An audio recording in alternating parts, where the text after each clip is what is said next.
கறி வடை செய்யலாமா வாங்க. ஒரு குக்கரில் கறி சேர்த்துட்டு சிக்கன் சேர்த்துட்டு அதில் வந்து மஞ்சத்தூள், உப்பு, மிளகாத்தூள், இஞ்சி பூண்டு பேஸ்ட் இதெல்லாம் சேர்த்துட்டு தண்ணி சேர்த்துட்டு நல்லா வந்து மிக்ஸ் பண்ணிக்கோங்க.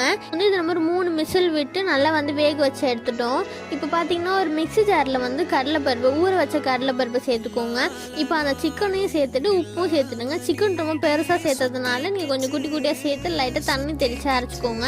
நம்ம அரைச்சி வச்சிருந்த இப்போ ஒரு பவுலில் சேர்த்துட்டு அதில் வெங்காயம், கருவேப்பிலை, கொத்தமல்லி, பச்சை மிளகாய், சோம்பு, பெருங்காயம் சேர்த்துக்கோங்க.